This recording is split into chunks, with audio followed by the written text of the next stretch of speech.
Welcome back to another episode of Is Fitz Happy? I'm Luke, And I'm Emma. and this week we're discussing Chapter 9, Dead Man's Regrets.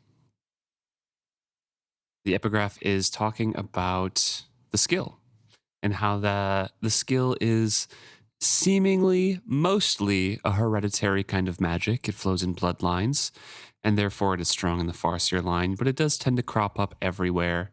And so in the past, skill masters of the Six Duchies would use some sort of thing to call all skilled users. That thing has been lost to time and is probably in the skill scrolls that are lost.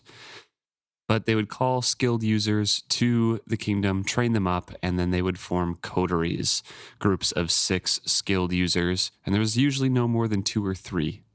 Right. And a very important note about coteries is that coteries are mutually chosen, which is a big deal because we know when Galen was in charge of creating a coterie, I don't think the people that ended up in the coterie had mutually chosen to be with each other. They all hated each other and were competing for Galen's attention. Yeah. Which is not a proper coterie.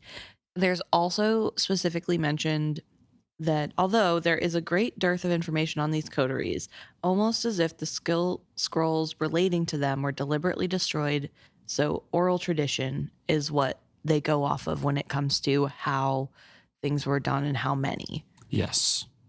So that's important too, because while this little epigraph does not have where it comes from at the bottom of it, it can be surmised that this is from Fitz's musings and his own writings and his notes. Yeah. And that he doesn't know yet that those scrolls were sold off by Galen and Regal to the Pale Woman. Right. Correct. So that's a fun little thing in there that we know as rereaders that other people wouldn't know. It also mentions that strong skill users have always been rare, and that King Bounty, father of King Shrewd, discontinued the wide practice and training of skill users, probably, this is the supposition of the author, probably because King Bounty wanted to make the princes and princesses of the Farseer line more powerful by being the sole inheritors of this magic. Right. I also found it really interesting in this excerpt that we get to know that it's way more common for Farseer bloodline to have this. Everywhere else is just sort of random. It's not guaranteed that anybody else will come from a line of skill. It could be the first person generations. And I thought that was a really interesting detail because it really brings the question, how is this working? And later, Fool makes some comment about all of the court being inbred. Yeah. And so maybe that's part of it.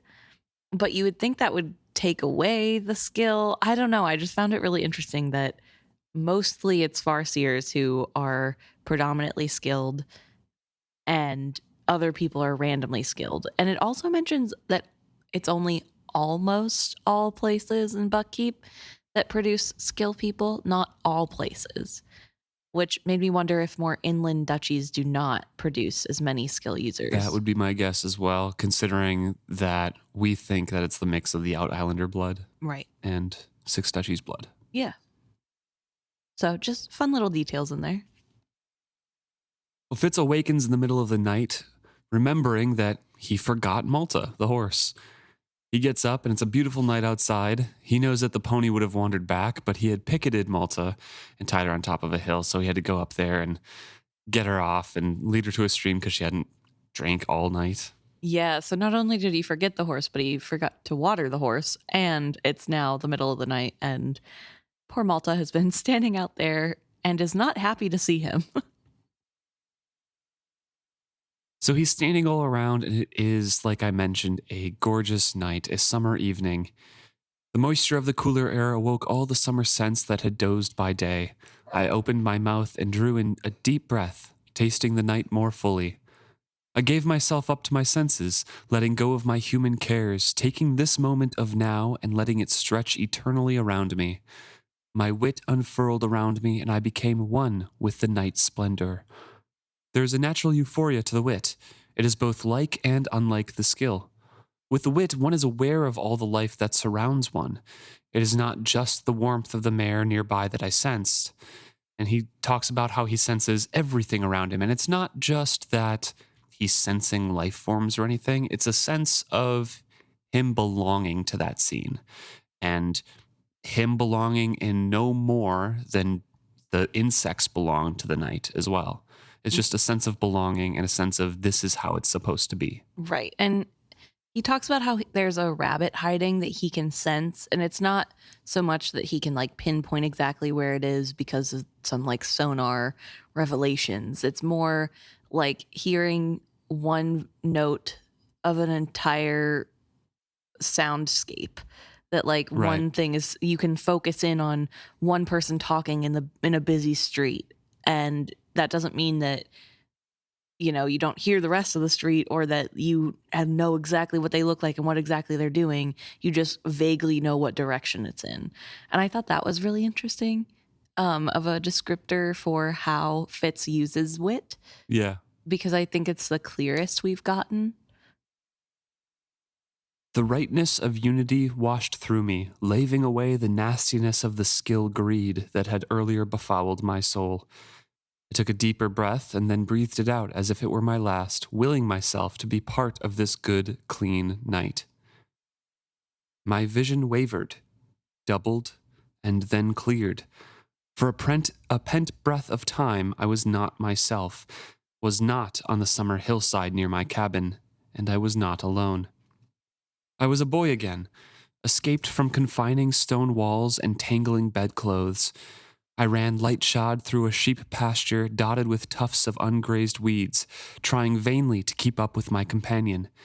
She was as beautiful as the star-dotted night, her tawny coat spangled with darkness. She moved as unobtrusively as night herself did. I followed her, not with human eyes, but with the wit bond that joined us.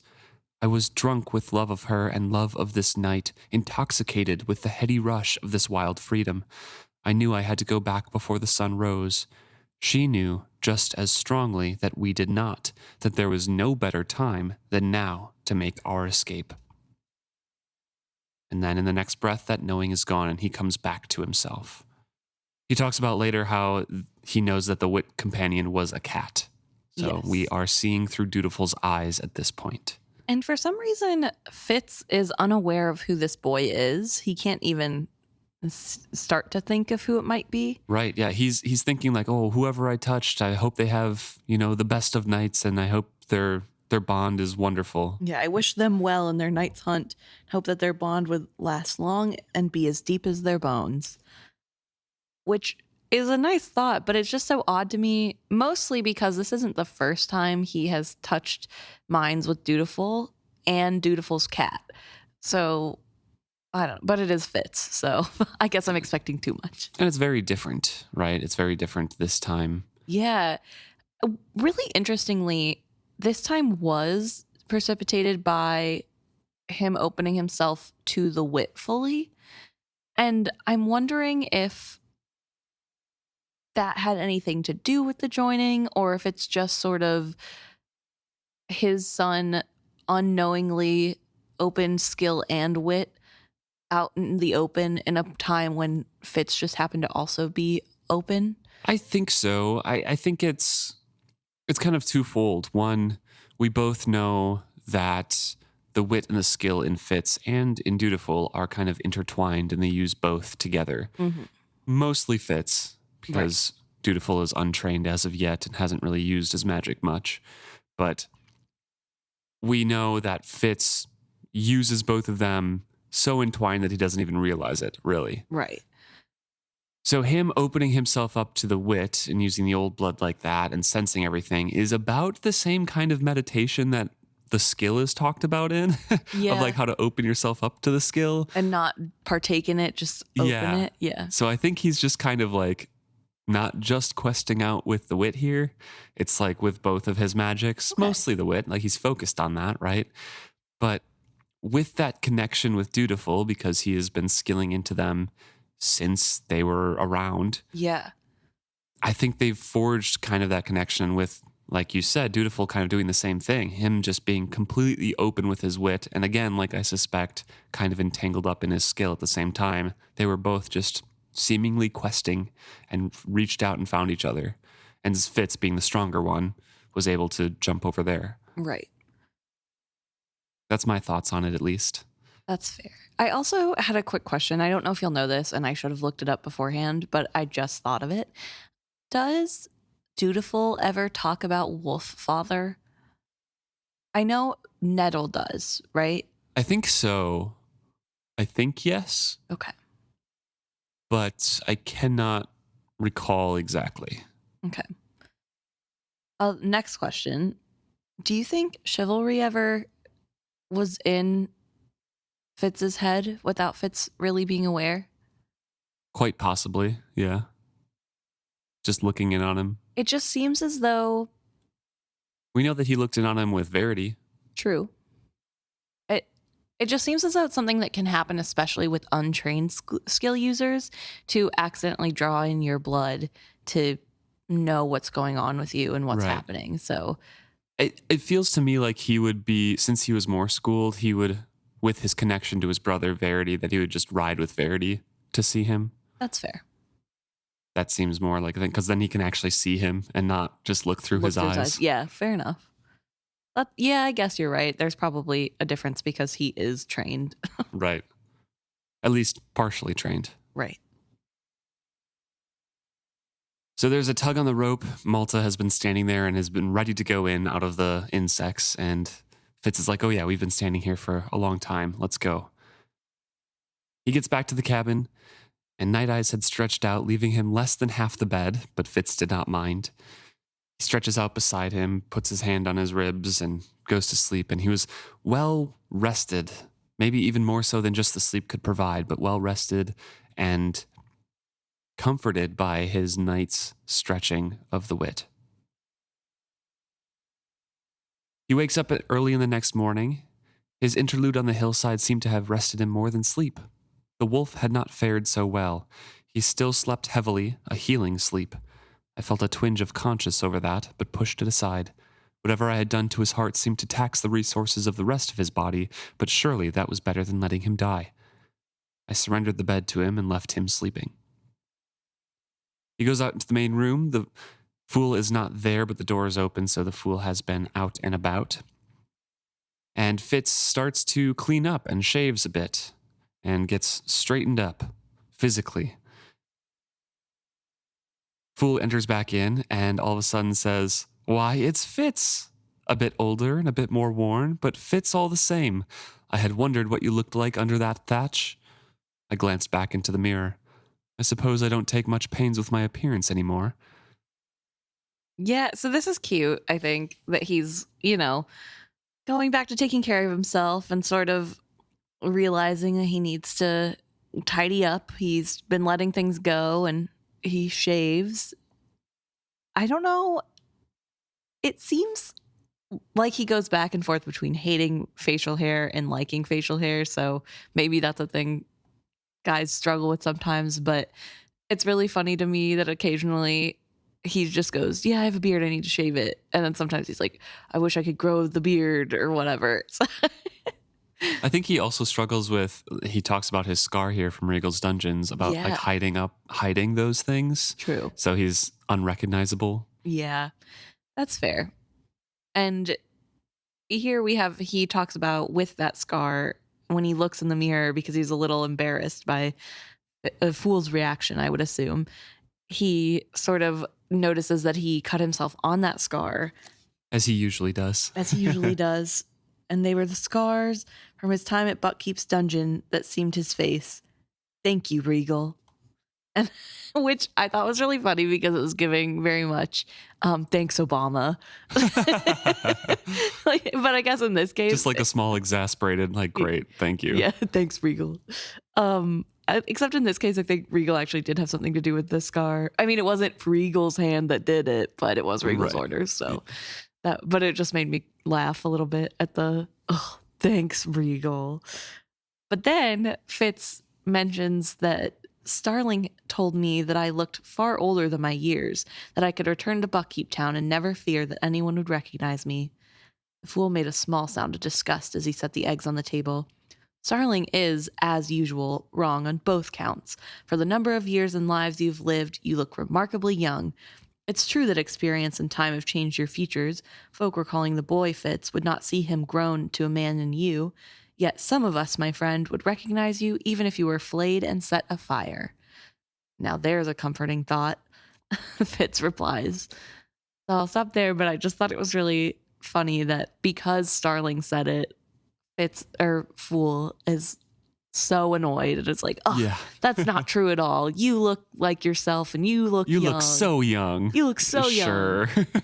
Which I think later he does admit that he doesn't really look, I don't know. I think he looks like he could pass for like 40 something. Yeah. Which he says he does. He is, instead of, 35. Which, makes sense. He's lived a hard life and was tortured. Right. Yeah. But I think it's funny because here in this moment, he heard Starling said something and just had to go to the exact opposite end. But interestingly, the opposite end saying, some of us would recognize you even if you were flayed and set afire, was interesting to me because this was kind of, in my mind, a little foreshadowy. If only because later the fool has been tortured in that manner. And Fitz does not recognize him right away until he sees his face up close. Now Fitz turns it around on the fool, saying, your color has changed, but you yourself don't look a day older than the last time I saw you.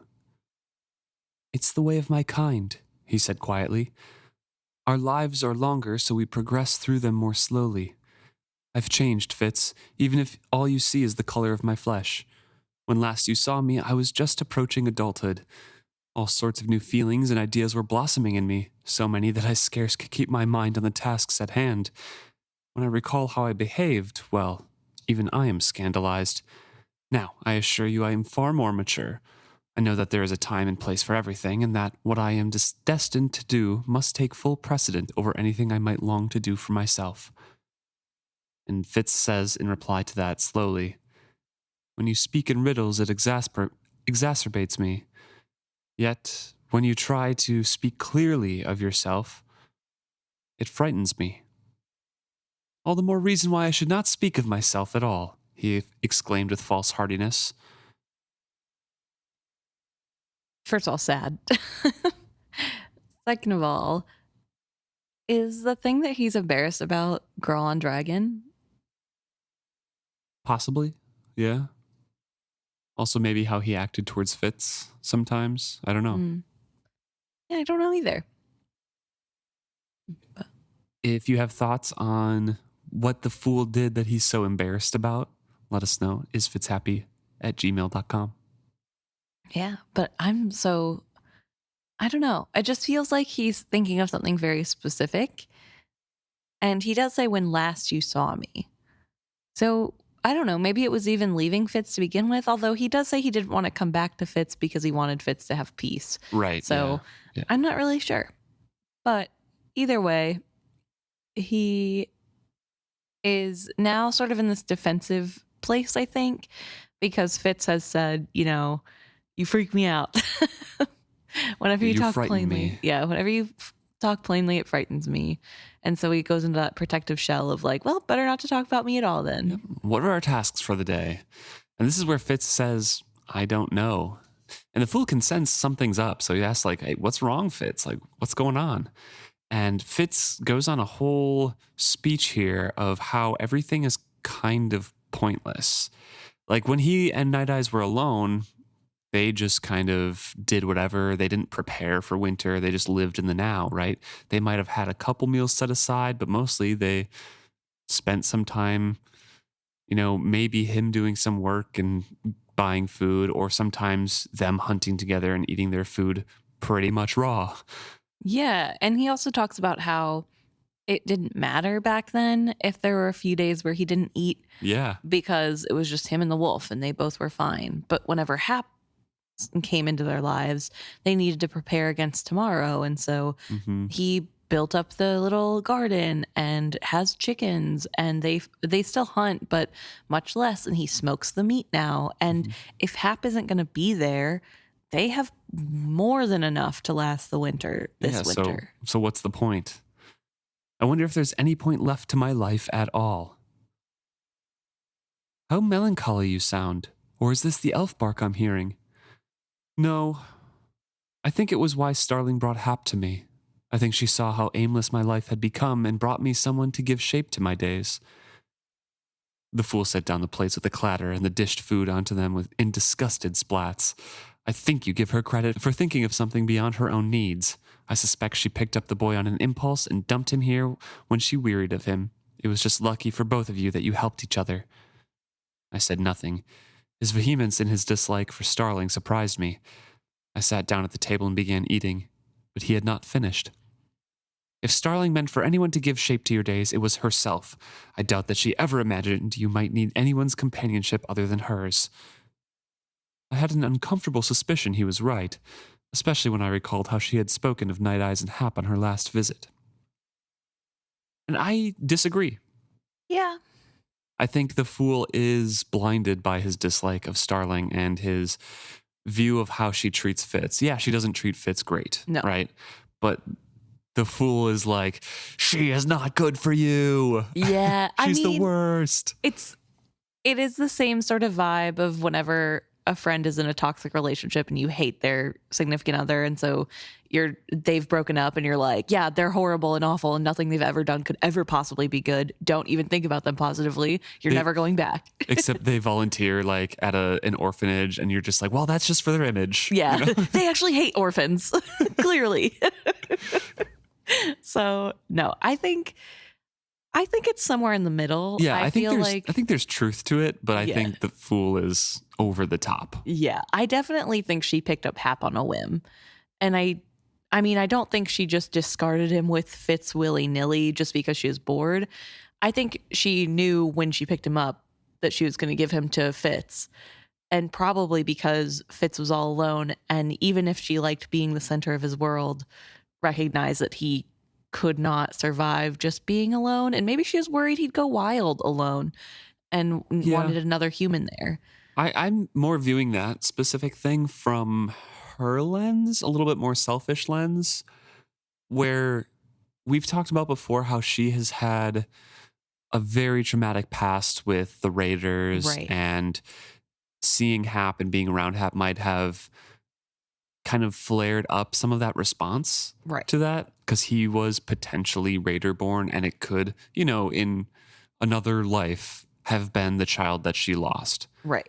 So I think she picked him up out of sympathy and wanted to help him, but then realized, like, what am I going to do with a kid? Yeah. All right, like, Fitz is here. Let me drop him off. So I think it was out of a benevolence of trying to help an abandoned child, but also didn't really know what to do with the kid. So just like, Fair. oh, Fitz is the closest place. Yeah, Fitz can figure it out. Then I can see him once in a while too when I visit Fitz. Yeah. Yeah, that's fair. I think I like that idea more so with it keeping Hap in Starling's life, but she doesn't have to do any of the work to make the kid like her or raise the child. She just gets to be the person who saved the child from his horrible fate, right, and visits with thrilling tales. Yeah, she gets to be special and the hero again. And that's why when she left, she was like, oh, so you don't like me. I'm the hero of your life though. Yeah. I'm the one who saved you. You're supposed to like me, when she didn't do any of the work to raise him. Right. Yeah. I don't know. It's so very messy. somewhere down the middle of what the fool is saying. Yeah. And Fitz is hurt right now. And he does that weird thing where he thinks everybody says what they mean all the time, no matter what, even though he was trained to be an assassin and knows that's not true. And so he thinks that she really meant whatever she said in anger about Hap and Night Eyes to some extent, or else how could she have even thought the words? So I don't know. There's also that playing into it. Fitz says, well, it doesn't matter now what she thought or didn't think. One way or another, I'm determined to see Hap apprenticed well. But once you do, you'll be free to take up your own life again. I've a feeling it will call you back to Buckkeep. You've a feeling? I asked him dryly. Is this a fool's feeling or a white prophet's feeling? As you never seem to give any credence to any of my prophecies, why should you care? He smiled archly at me and began eating his eggs.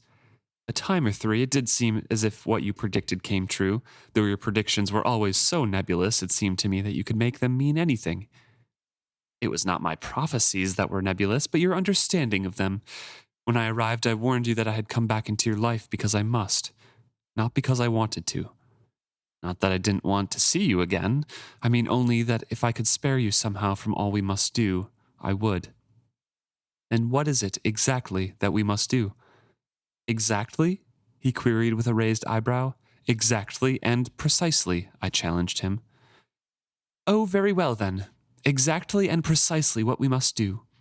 We must save the world, you and I. Again. He leaned back, tipping his chair onto its back legs. His pale brows shot toward his hairline as he widened his eyes at me. I lowered my brow into my hands, but he was grinning like a maniac and I could not contain my own smile. Again? I don't recall that we did it the first time. Of course we did. You're alive, aren't you? And there is an heir to the Farseer throne. Hence, we changed the course of all time. In the rutted path of fate, you were a rock, my dear Fitz, and you have shifted the grinding wheel out of its rut and into a new track. Now, of course, we must see that it remains there. That may be the most difficult part of all. So this is kind of an overall thing that we've been talking about over all of the books, basically. This is Fool's prophecies and his view on life and what he views Fitz as, said plainly to Fitz here and for the readers all in one place. Right. And I think what's really interesting about this is I feel as though this is Beloved speaking. This is how Beloved truly is and how he wants to speak and what he wants to say. And I think it transitions more into the Fool in a little bit, which we'll touch on when we get there. But I think this like speaking plainly and being audacious, I think there's a little bit of a bit going on here because he is sort of being grandiose about it. He's teetering It's the still line. beloved, you know? But yeah, but I still think that's the beloved part of Fool, not the Fool on top of Beloved. You know Yeah. what I mean? So, but he's talking about like, yeah, our purpose is to save the world again. Like we've already done it once, but I want us to do it again because I don't think our work is done. And he's being honest and open. And Fitz is, sort of going along with it. It doesn't feel weird. I mean, Fitz is sort of taking it as a joke in a way. He knows that it's bait for mockery of him, but he's going to take that bait anyway and keep prodding the Yes. Fool to expand. Exactly. And so there's this sort of nice little balance happening here where they're both enjoying themselves, but I feel like this is a peek into real Beloved. That's more his personality or their personality. And then, Fitz keeps asking because if he's going to keep saying exactly what he means, he might as well keep getting answers. And so Fitz asks, well, how exactly and precisely are we going to save the world again? It's quite simple. Very simple, really. He looked up at me and his smile faded. When he spoke, his voice was solemn. I must see that you survive. Again. And you must see that the Farseer heir inherits the throne. And the thought of my survival makes you sad? I demanded in perplexity. Oh, no, never that. The thought of what you must go through to survive fills me with foreboding. I pushed my plate away, my appetite fled. I still don't understand you, I replied irritably. Yes, you do, he contradicted me implacably. I suppose you say you don't because it is easier that way, for both of us. But this time, my friend, I will lay it cold before you. Think back on the last time we were together. Were there not times when death would have been easier and less painful than life? His words were shards of ice in my belly, but I am nothing if not stubborn. Well, and when is that ever not true? I demanded of him. There have been very few times in my life when I have been able to shock the Fool into silence. That was one of them. He stared at me, his strange eyes getting wider and wider. Then a grin broke over his face. He stood so suddenly that he nearly overset his chair, and he lunged at me to seize me in a wild hug. He drew a deep breath as if something that had constricted him had suddenly sprung free. Of course that is true, he whispered it by my ear, and then in a shout that nearly deafened me, Of course it is! So this is sort of, in my mind, the switch between beloved and the fool. I think, Really? You think so? yeah, I think sort of Fitz's response, I think it awakens something. I think he does get something out of this. Like, I don't think this is a mockery sort of thing, but I think he's playing it up because the revelation was so deep and so close to home that it freaked him out. And so then Oh, he he immediately needs. puts that armor on to like make it less uncomfortable Gotcha. in a Yeah. way.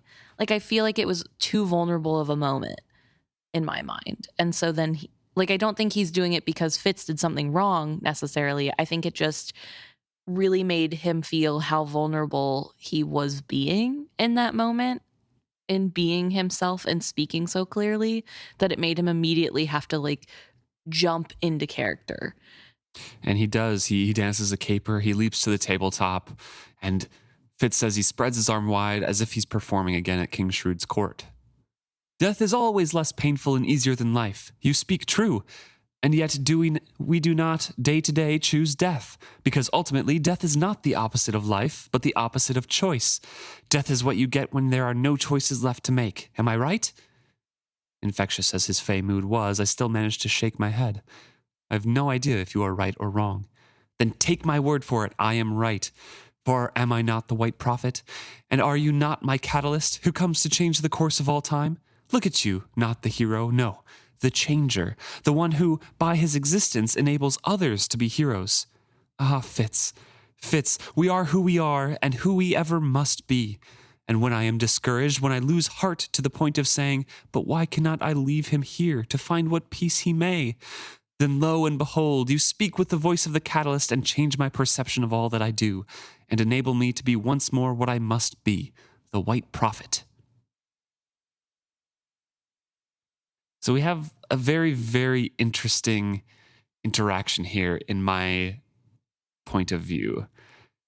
There's an undercurrent to the Fool here that you kind of have to look deep to see. And it seems to me is what he's saying, that he really was going to just leave Fitz there to make up his mind and be like, okay, maybe I can do it without him. Mm-hmm. Maybe he can have his peace and I don't have to disturb my friend at all. Yeah. Maybe I can just go to Buckkeep and do it on my own. And now Fitz is saying something like, well, no, like this is what we must do. I am the White Prophet again. He is my changer, my catalyst. I have to use him.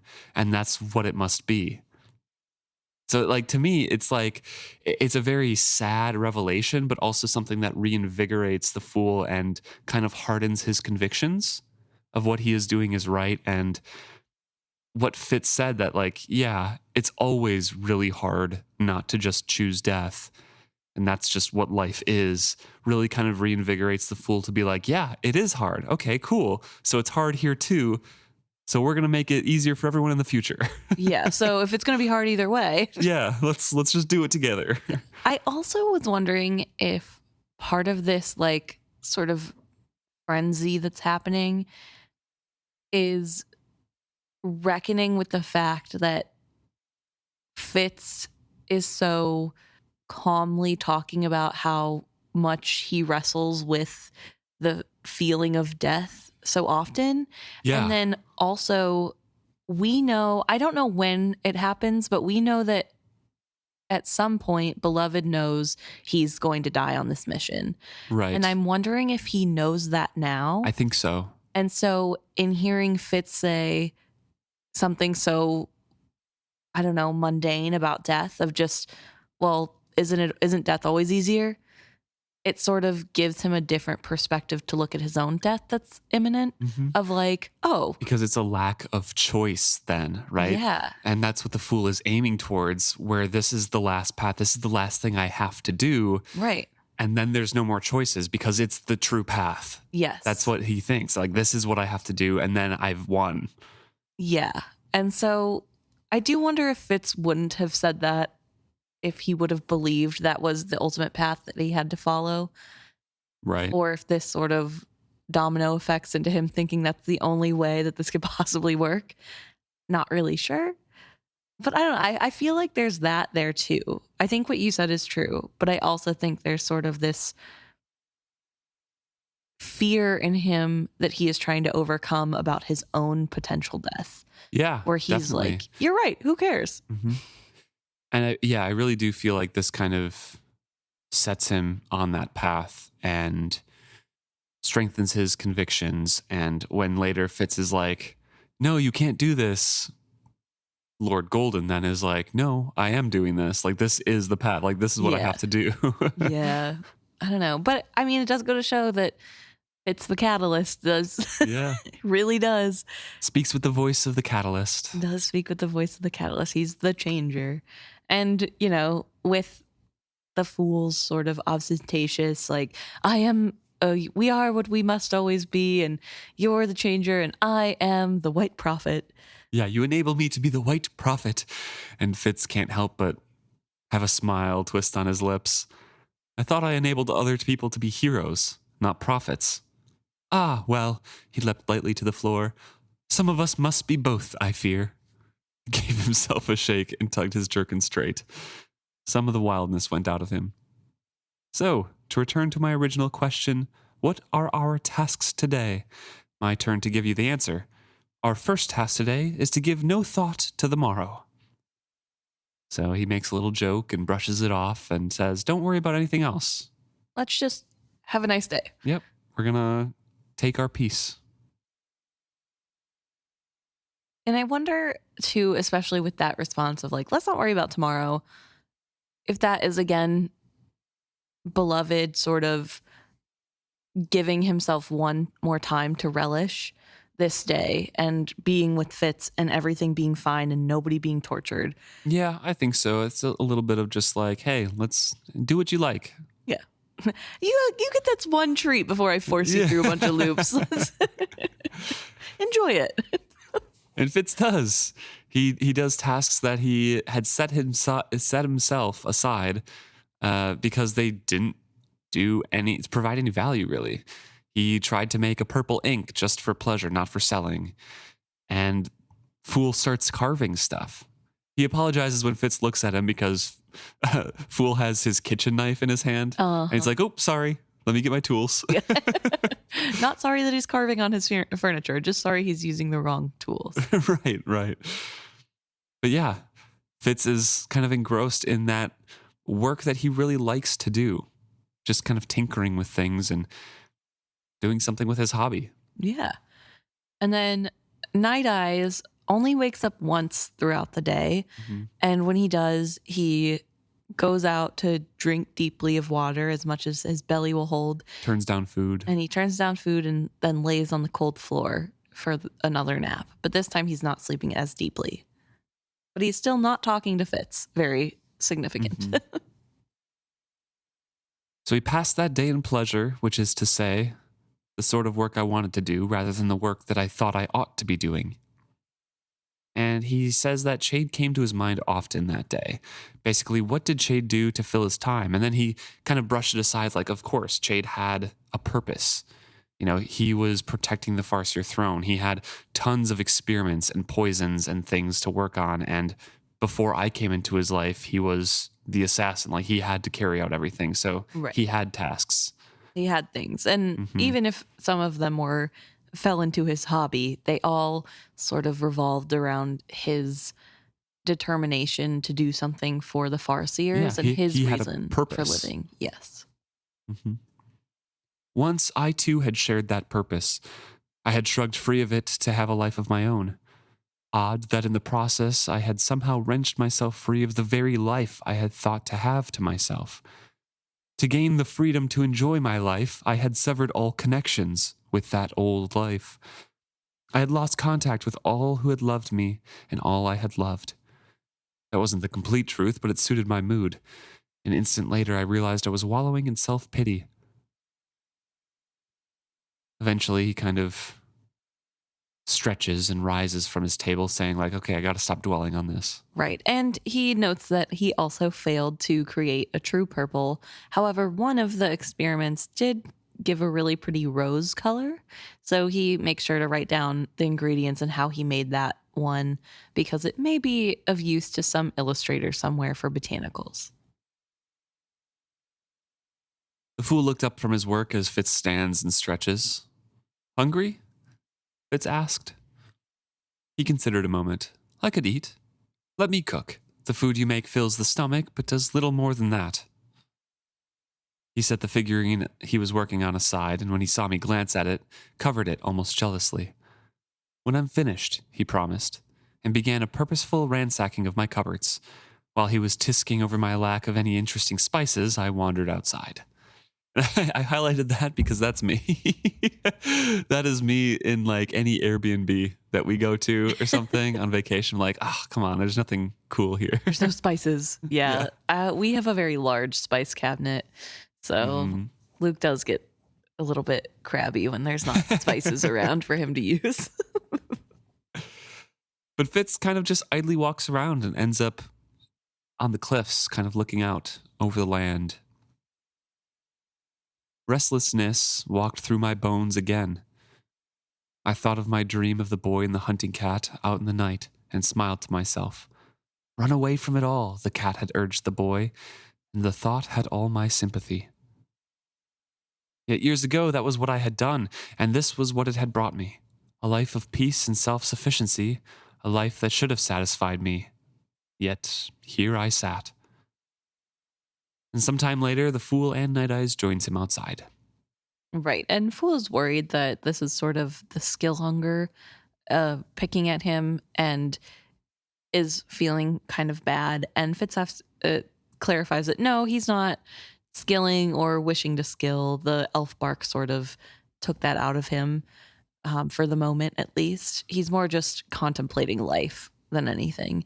But I thought that was really interesting that the elfbark is still having effects on the skill the next day. And then I wonder, is this melancholy mood from elfbark? I think it kind of is still. I think it is lingering effects. And we see later on the as Lovejaw, when he's fed the Delvin bark bread or whatever, he eats some of that stuff. It like completely deadens his skill ability for a long time. Yeah. So I don't know.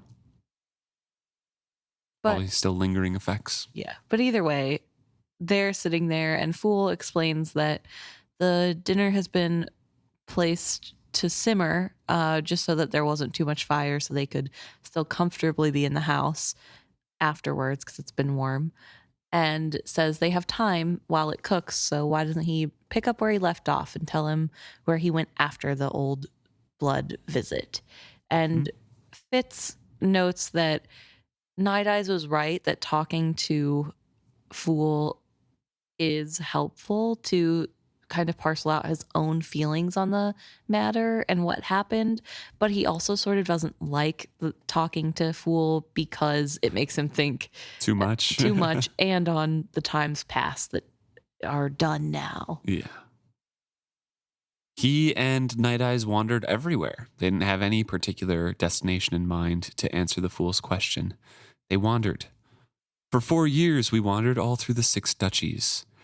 So he talks about every place that he's been. Eventually they take, a boat trip up to Burns, and Night Eyes didn't like that too much. No, he hated being in a boat. Yeah, and the fool is interested like Burns. That's where Lady Celerity is, right? The question was in his face, but not his voice. That was not of my will, as you recall. Talking about the promise to be married to Lady Celerity. I did not go there to seek out Celerity, but I did glimpse Lady Faith, Duchess of Burns, as she rode through the streets on her way to Ripplekeep Castle.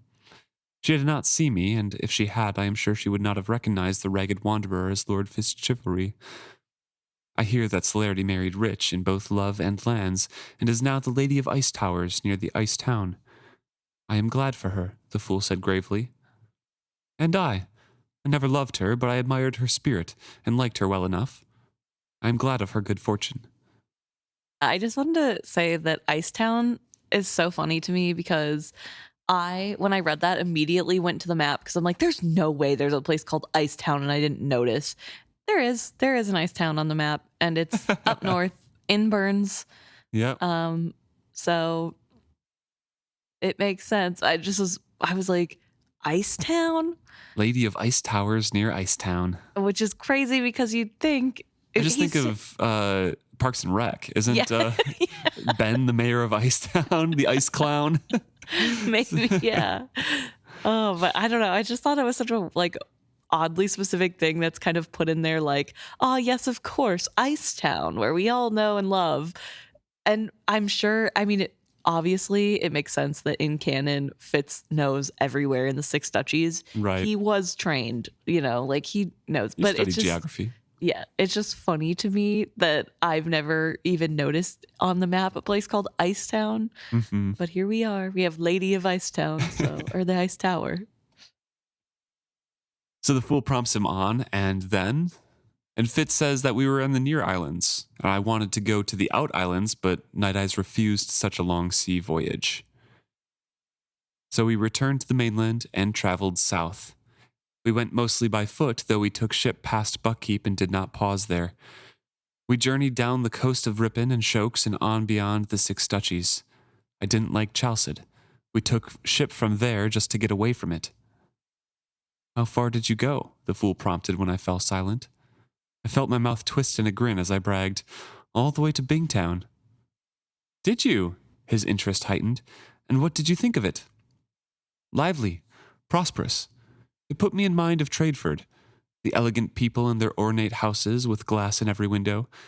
They sell books in the street booths there, and in one street of their market every shop has its own sort of magic.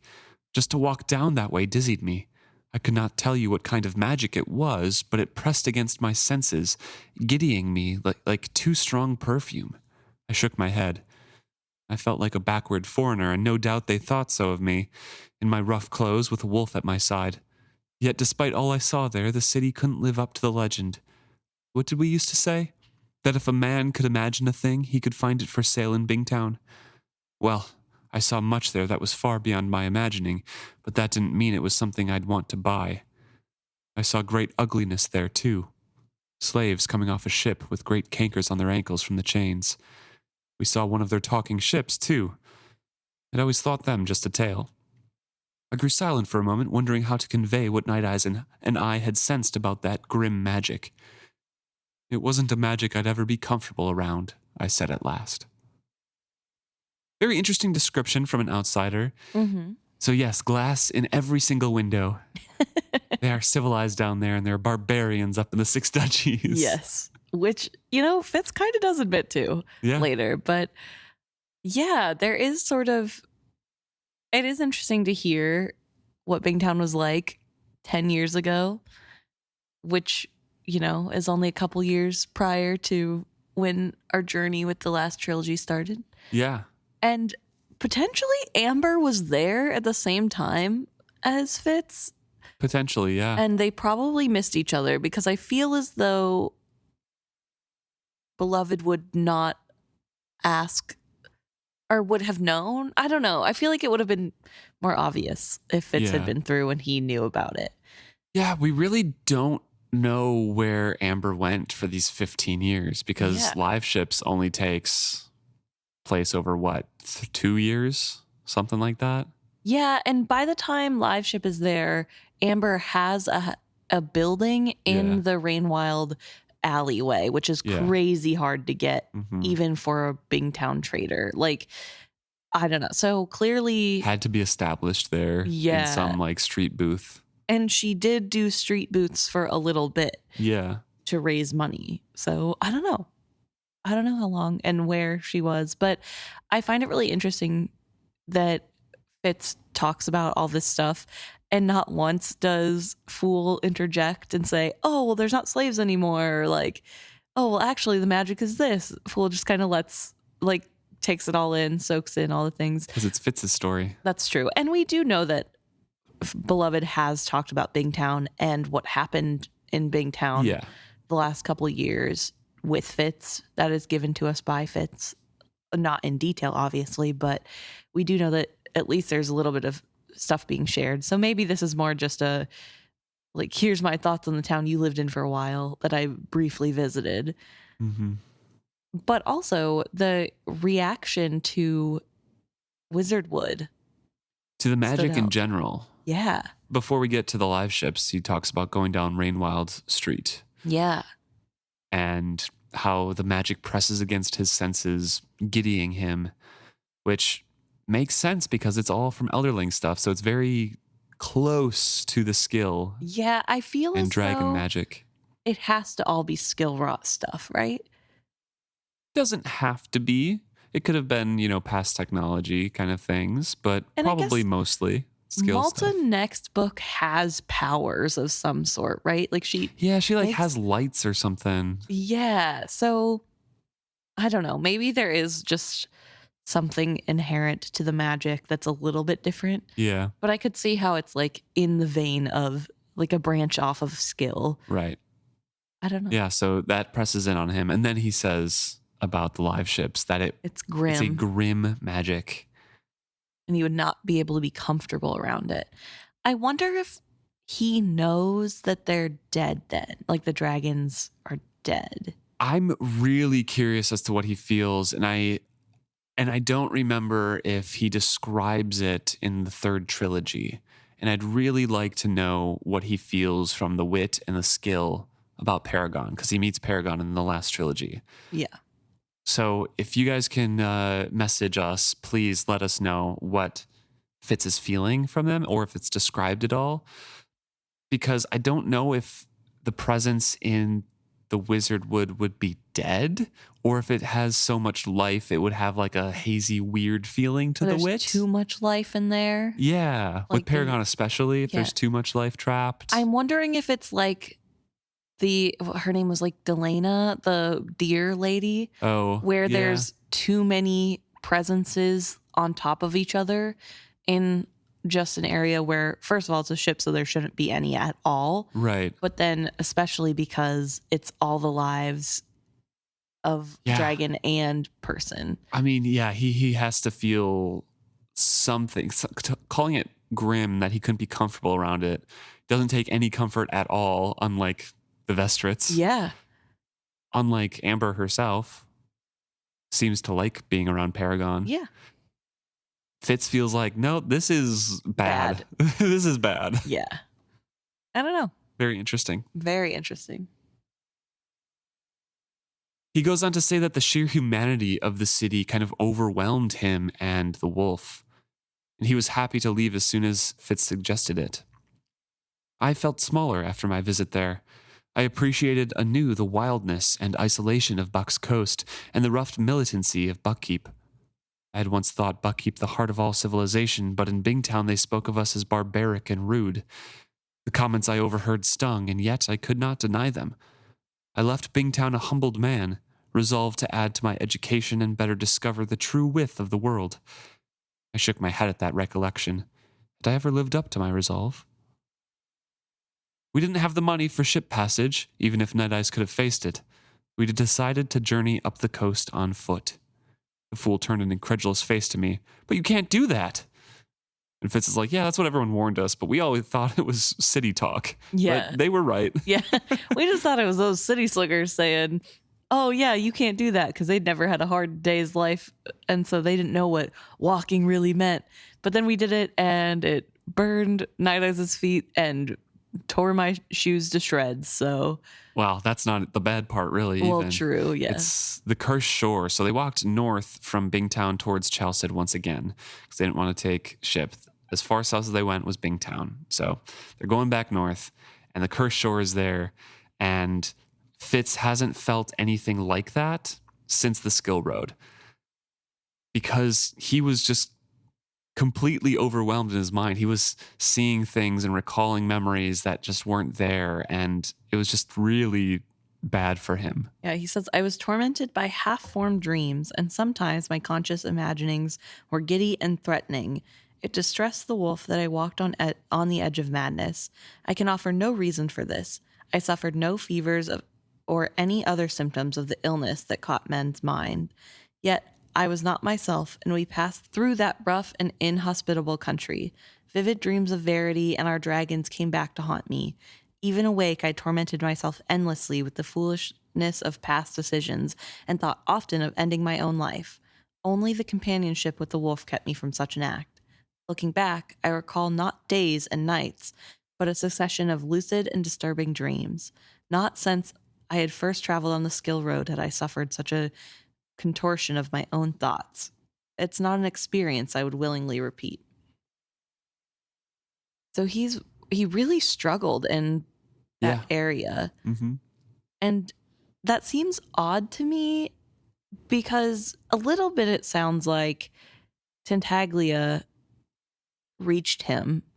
However, with the dreams and the weird thoughts, especially with the dragons, or forming his dragon with Verity, or Verity forming the dragon, I feel as though you could pass it off as like Tintaglia sort of found him and was communicating with him subconsciously. But also, I feel like if it was Tintaglia, he would know her name and know who she was. Yeah. And No, I don't think it's anything like, I don't think it was a specific thing that just happened to him. I think this is just the cursed shore and people go mad here. Because that's what they were talking about all through the founding of Bingtown, right? Is that they couldn't settle close, like too close, and they kept moving away and away and away. yeah, I guess so. I don't know. It's just like, then what is it? It's a mystery of the world. It cannot just be the shore. There has to be some reason. And I'm wondering, okay, I brought up Tintaglia because I'm wondering if in the ground there are more cocoons, like more dragons. Possible, because it was a destruction unforeseen, and there's Elderling cities all along the river, so possible. Yeah. And I mean, especially because Tintaglia is as powerful as she is because she's had contact with humans for generations. And so she is more aware than the early cocoons were that had not been touched. And so, and even those were affecting the people of the Rain Wilds, right? So in my mind, in this tinfoil hat theory, there are more cocoons under the cursed shores somewhere, and the dragons aren't aware enough from so far. They've been so long without memories and the touch of humans and life in general that they don't know who they are. They're not aware. They're still asleep, so to speak. So they're just reaching out unconsciously, trying to get help and being angry at being forgotten or whatever. And so that's affecting people that go through there in my mind. Interesting theory. It could be. I just like to view it as a mystery of the world. It's a fantasy world. It's got to have weird magic things and mysteries. If you say so. Yeah, you hate mysteries. You need it to be explained. And Fitz also talks about how never before or since has he seen a shoreline so devoid of life. Not even just humans, but animals as well. The physical aspects of this coast were as foreign to us as the savor of it. There were bogs that steamed and stank and burned our nostrils, and lush marshes where all the plant life seemed twisted and deformed despite its rank and luxuriant growth. We reached the Rain River, which the bulk of the Bingtown call the Rain Wild River. I cannot say what distorted whim persuaded me to follow it inland, but I attempted it. The swampy shores, rank overgrowth, and strange dreams of the place soon turned us back. And this is where he talks about how the water was kind of eating through the boots and Night Eyes' pads. And eventually they tried to make a raft to go down to the end of the river again, but that ate through really quickly. And when they got to the salt water, that was a balm. Even though it stung, it healed them quite a bit. Night Eyes was wise enough to say, like, hey, we shouldn't drink this before they even started off on their journey, so they didn't do anything like that. But they were covered in sores by the time they were walking up towards Chalced again. Right. And after multiple days of rinsing off and bathing in the salt water, they were starting to heal, but their clothes were still ragged and it was still devoid of land until, 10 days beyond. Right. 3 days past the Rain River, we seemed to leave the strangeness behind, but we journeyed another 10 days before we encountered a human settlement. We presented the aspect of a weary beggar and his mangy dog. Folk were not welcoming to us. And this is especially because they have landed in Chalced. So they're in Chalced, and he likes Chalced as much as the stories of Burrich led him to believe he would, which is not at all. Yes, he really believes that the people of Chalced really do just want to make an enemy out of everybody. Yeah. And they're just not hospitable at all. And he also talks about how the evilness that is in the city with just like their choices of how they treat others and the way that they live their life has seeped into everything. And so he couldn't even enjoy, they had magnificent cities that he couldn't enjoy or think of in awe because all he could think of was how those cities were built off slavery. And so even that was tainted, and he just hated Chalced, which I thought was really interesting because that does let us know that there are some big cities in Chalced and that there are interesting construction. We really don't get a lot about Chalced. Even when next trilogy or quadrilogy, I guess, we have Selden in a tower in Chalced in like the palace, there's still not a ton of description of the town. Trapped to the interior, basically. Yeah. And so I think it's really interesting to know that this is a nation that has really great architecture and really interesting things happening in it, but they're still just like this horrible monolith of people who are bad. So we never really get to know more than that. The wonders of its architecture and the heights of its civilization are built on the foundation of human misery. So yeah, it seems like it's another bastion of civilization, but just nothing that appeals to Fitz. And so thinking of the slavery, he looks to Fool's earring, the slave earring, the freedom earring that Burrich had given him and he had given to the Fool. Burrich, the Fool said quietly, and Molly, I ask you directly this time. Did you ever seek them out? I hung my head for a moment. Yes, I did. It is odd you should ask now, for it was as I crossed Chalced that I was suddenly seized with the urge to see them. One evening, as we camped well away from the road, I felt my sleep seized by a powerful dream. Perhaps the images came to me because in some corner of her heart, Molly still kept a place for me. Yet I did not dream of Molly as a lover dreams of his beloved. I dreamed of myself, I thought, small and hot and deathly ill. It was a black dream, a dream all of sensations without images. I lay curled tight against Burrich's chest, and his presence and smell were the only comforts I knew in my misery. Then unbearably cool hands touched my fevered skin. They tried to lift me away, but I wiggled and cried out, clinging to him. Burrich's strong arm closed around me again. Leave her be, he commanded hoarsely. So he's skilling himself into Nettle's eyes. He doesn't realize that. Yeah.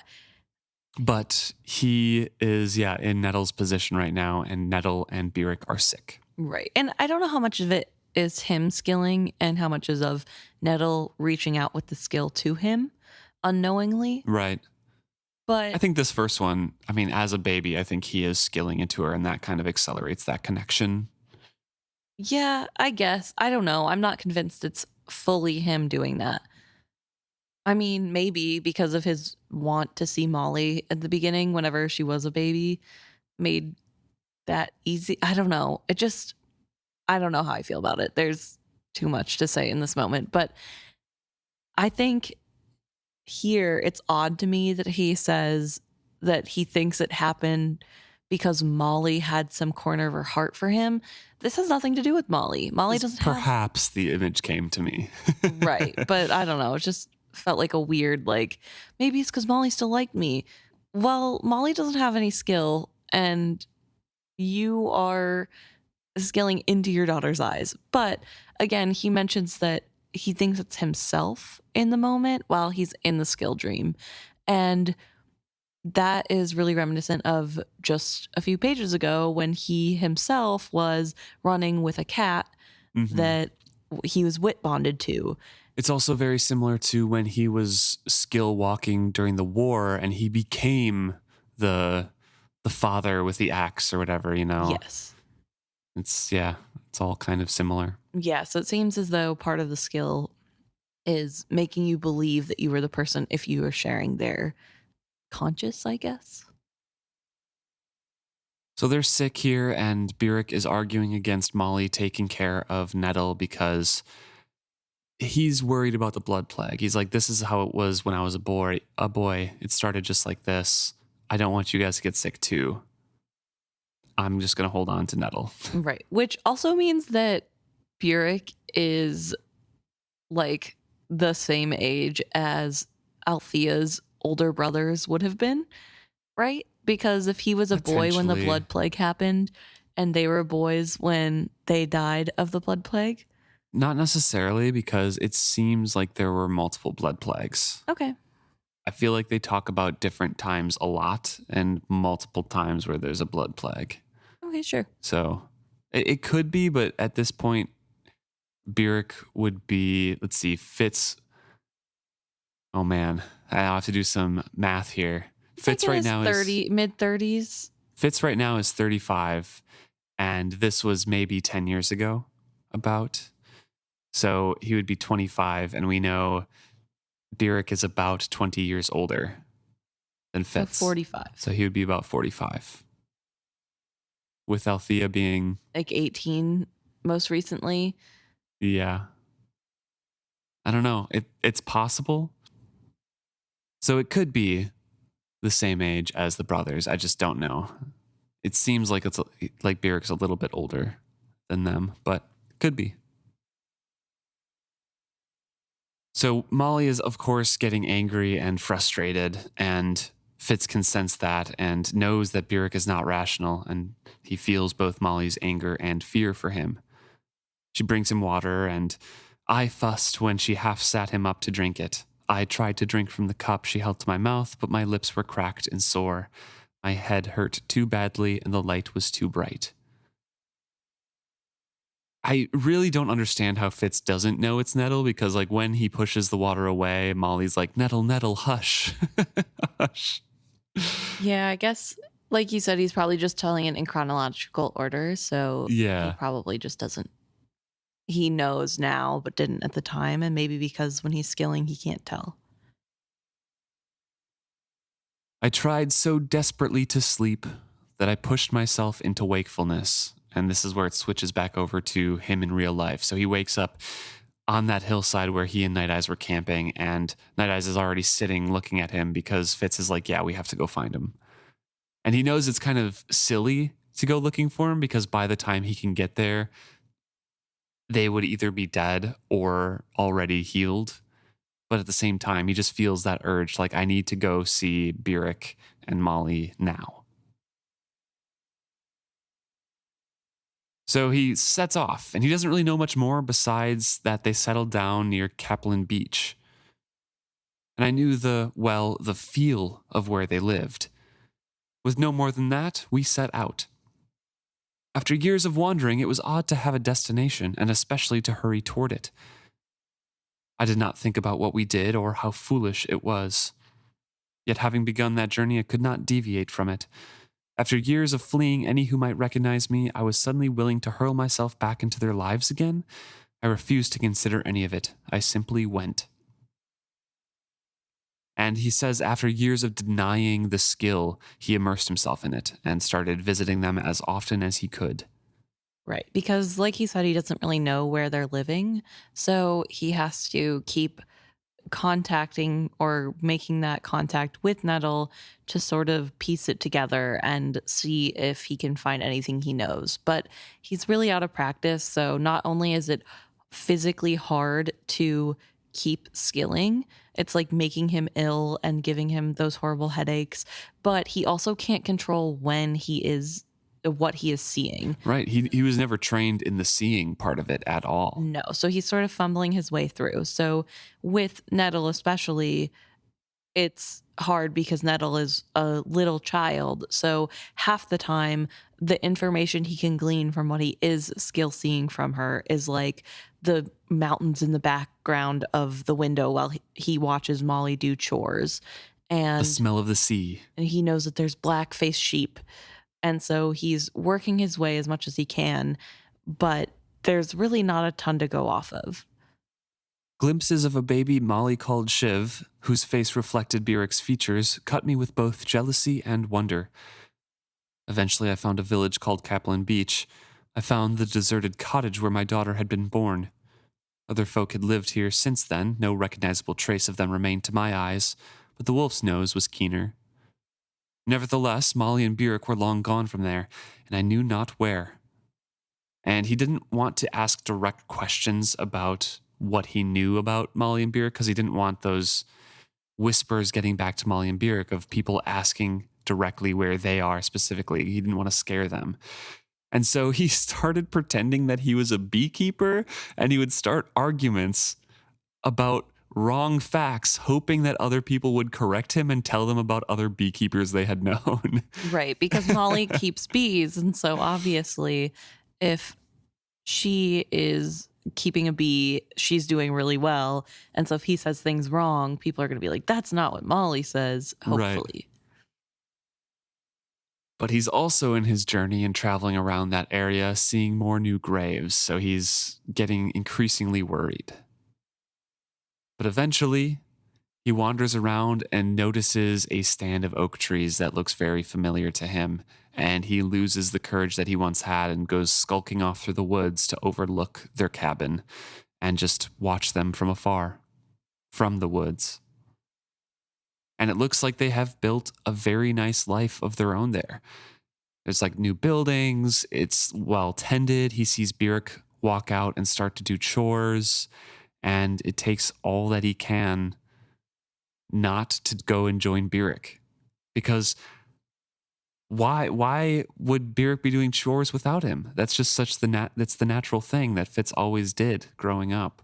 And as he pauses to put in that interjection, it's noted that he is sort of crying at this moment. Like his eyes are filled with tears, and this is very emotional for him to talk about going to see them. I swear, fool, that is when I came closest to going down to him. It seemed as unnatural a thing as I'd ever done, to watch Burrich work and not toil alongside him. The fool nodded, silent and rapt beside me. When he came out, he was leading a roan stallion. It astonished me. Buck keeps best, shouted every line of his body. His spirit was in the arch of his neck, his power in his shoulders and haunches. My heart swelled in me just to see such a horse, and to know he was in Burrich's keeping rejoiced me. He turned the horse loose in a paddock, and then hauled yet more water to the trough there. When he next led Ruddy out, much of the mystery was cleared for me. I did not know then that Starling had hunted him down and seen to it that both his horse and Sooty's coal were given over to him. It was just good to see man and horse together again. Ruddy looked to have settled into good-natured stability. Even so, Burrich did not paddock him next to the other stud, but put him as far away as possible. He hauled more water for Ruddy, then gave him a friendly thump and went back into the cottage. Then Molly came out. I took another breath and held it. I stared out at the ocean, but that was not what I saw. The image of who she had been, my woman, moved before my eyes. Her dark hair, once wild and blowing to the wind, was braided and pinned sedately to her head, a matron's crown. A little boy toddled unsteadily after her. Basket on her arm, she moved with placid grace toward the garden. Her white apron draped her swelling pregnancy. The swift and slender girl was gone, but I found this woman no less attractive. My heart yearned after her and all she represented. The cozy hearth and the settled home, the companionship of the years to come as she filled her man's home with children and warmth. I whispered her name. It was so strange. She lifted her head suddenly, and for one sharp moment I thought she was aware of me. But instead of looking up to the hill, she laughed aloud and exclaimed, "Chivalry, no, not good to eat." And he's just gazing down at this scene where she's calling over to Burrich to help, and in good nature, as this happy family. Right. And she's clearly shining with joy. He comes over to help and calls Nettle to come out into the garden to help her mother, and picks up Chivalry, and is just this beautiful, happy, smiley family moment. And Fitz can't take it. he can't sit there and watch that. And there's a lot of feelings that he has about this. It's very mixed because on the one hand, like he is jealous. He's jealous of Burrich getting Molly, that Molly has found all this happiness and that they have this beautiful life built together. But there's also knowing that if he goes right now to see his daughter before she comes outside, well, if she comes outside, he's definitely going down there. But if he goes down there right now, he's going to ruin it. That these people he loved that have found happiness without him, he will have taken that away. And he doesn't want that. I did not let my pain poison their happiness or compromise my daughter's home. That much strength I found. Yeah, tears are blinding him, and the fool kind of puts his hand on Fitz's shoulders and asks, "You didn't go down to them, did you?" And he just shakes his head. Yeah, Fitz acknowledges that there's bitterness and anger over what happened and how they're together. And yet at the same time, he doesn't begrudge them that they found strength in one another or turned to one another. So he has those mixed feelings, and he's just like, I couldn't go down. I couldn't disrupt their happy life. And that is the end of my tale, fool. Next winter caught us here. We found this hut and settled into it, and here we have been ever since. Fool doesn't let him go, though. After having him recount that, he then asks, "What about your other child?" "What?" "Dutiful. Have you seen him? Is not he your son, just as much as Nettle is your daughter?" No. No, he is not, and I have never seen him. He is Kettrican's son and Verity's heir. So Kettrican recalls it, I am sure. I felt myself reddening, embarrassed that the fool had brought this up. I set my hand to his shoulder. "My friend, only you and I know of how Verity used me, my body. When he asked my permission, I misunderstood his request. I myself have no memory of how Dutiful was conceived. You must recall I was with you, trapped in Verity's misused flesh. My king did what he did to get himself an heir. I do not begrudge it, but neither do I wish to remember it." Starling does not know? Not even Kettrican? And Fitz is like, yeah, Starling doesn't know. At least if she did, she has way more strength than I believe, because a bard would not keep that secret. As for Kettrican, well, Verity burned with the skill like a bonfire. She saw only her king in her bed that night. I am certain that if it had been otherwise... I sighed suddenly and admitted, I feel shamed to have been a party to that deception. I know it is not my place to question Verity's will in this, but still... My words trickled away. Not even to the fool could I admit the curiosity I felt about Dutiful. A son. Mine and not mine. And as my father had chosen with me, so had I with him, to not know him for the sake of protecting him. So we get a little bit more about how he feels towards Dutiful before the rest of this book, and also what he thinks that he hopes Kettrican does not know and thinks that she does not. Right. I think this relationship is really interesting because I feel like it's one really often brushed aside, because ultimately I think mostly as readers we all accept that this is Verity's child, because Verity's consciousness was the one there when he was conceived. But truly it is Fitz's child, and probably the most forgotten of his children, because at least with Nettle and Bee, he like acknowledges being their dad and wants to be part of their lives, even if he doesn't do so very successfully. And with Hap, he doesn't necessarily see himself as Hap's dad, but he does know that he's Hap's father figure, and like that's his son, and sort of he raised him. But with Dutiful, it's much more held back. Yeah, it's really weird to me, because it feels like this trilogy, he kind of starts to be that figure in Dutiful's life that Dutiful has been missing. And it's very obvious that Dutiful kind of clings on to any sort of person who could be that figure for him. Yes. So he absolutely, like Hap, could have just seen him as like adoptive son, even though it's his literal birth child. Or like, well, not birth child, he didn't give birth, but you know, if they are related, that's his biological son. Yeah. But at the end of the trilogy, Fitz then goes back to Molly to have another life. And so Dutiful is kind of left by the wayside. Nettle visits because Molly is Nettle's mom. Yeah. You know, Hap visits because he's a minstrel and Fitz raised him. You know, he'll travel around. And Dutiful is king. Yeah. He can't do anything. Fitz doesn't go back to the castle for like 30 years or something.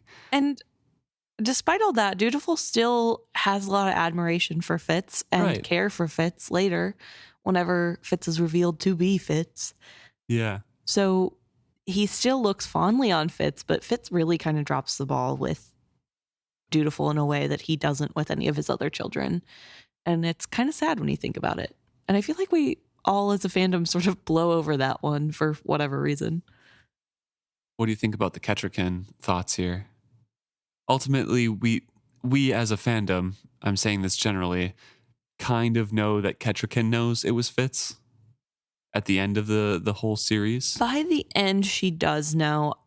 This moment in time, I don't think that she has put it together. I think when Fitz comes back to Buckkeep this time is when she realizes. Okay. I think in this moment in time specifically, she does not know. I think she truly believes it was Verity. I think it's with spending more time with Fitz and being reminded, because why would you dwell on it? And having Fitz with Dutiful. Yeah, I think that's when she starts to realize, oh, this is Fitz's son. Yeah, it doesn't really make sense that Verity could do that if I couldn't touch him before. And I think, I mean, she does mention that she kind of knew when it was happening because Fitz is way shorter than Verity or something. And which I think Fitz is taller than Verity. Fitz is taller, I think. Okay, so maybe, I don't know. But was he taller at the time? Probably, because he's a late teen, so he probably didn't grow again. I don't know. Very unclear when she knows for sure, but I think there were parts that at this moment in time she's sort of ignoring, and when Fitz comes back she can't ignore it anymore. And I think she also does know that it was Verity's consciousness. I don't think she thinks that it was Fitz. I think she just knows that it was Fitz's body, if that makes sense. Yeah. So the fool comforts Fitz, saying, like, I have spoke of this to no one, nor shall I. So, then you came to this place to settle yourself in peace. That is truly the end of your tale? And Fitz is like, yeah, it kind of is. I had spent most of my days either running or hiding. This cottage was my selfish retreat. I said as much. I doubt that Hap would see it that way, he returned mildly, and most folks would find saving the world once in their lifetime a sufficient credit, and would not think to do more than that. Still, as your heart seems set on it, I will do all I can to drag you through it again. He quirked an eyebrow at me invitingly. I laughed, but not easily. I don't need to be a hero, fool. I'd settle for feeling that what I did every day had significance to someone besides myself. That is easily done, then. Once Hap is settled in his apprenticeship, come find me at Buckkeep. I promise you'll be significant. Or dead, if I'm recognized. Have not you heard how strong feelings run against the witted these days? No, I had not, but it does not surprise me. No, not at all. Recognized. You spoke of that worry before, but in a different light. I find myself forced to agree with Starling. Oh, I know that rankled fool. Yeah. I think few would remark you. You look very little like the Fitz chivalry farseer that folk would recall from 15 years ago. Your face bears the tracks of the farseer bloodline if one knows how to look for them, but the court is an inbred place. Many a noble carries a trace of that same heritage. Who would a chance beholder compare you to? A faded portrait in a darkened hall? You are the only grown man of your line still alive. Shrewd wasted away years ago. Your father retired to Withy-Woods before he was killed, and Verity was an old man before his time. I know who you are, and hence I see the resemblance.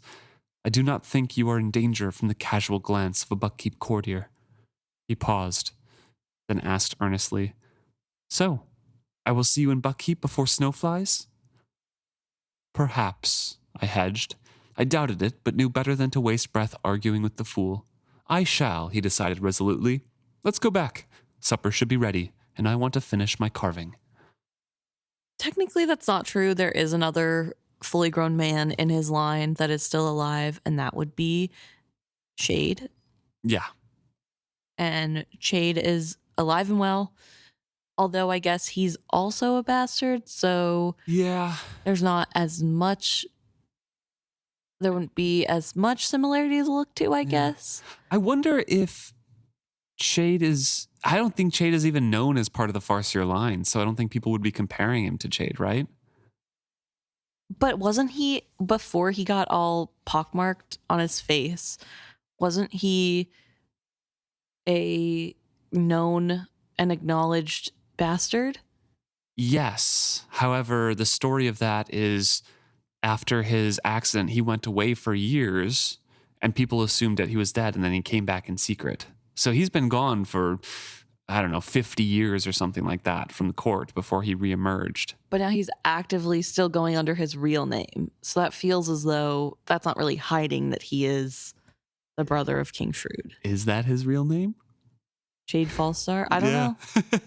I guess I don't know if that's what he went by before. I remember we talked about that in the first book That where he said, "You may call me Shade." Yeah. True. But yeah, I don't know. But that is, you're right. That is another example of a full-grown male of that line, just distantly related. And I guess he has scars on his face too. So Right. he doesn't have like a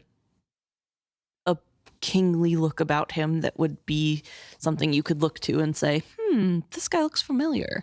There's also like a 40-year difference or something, or a 30-year difference between the two. So I don't know. I also, though, like, he is the biological father of the current prince.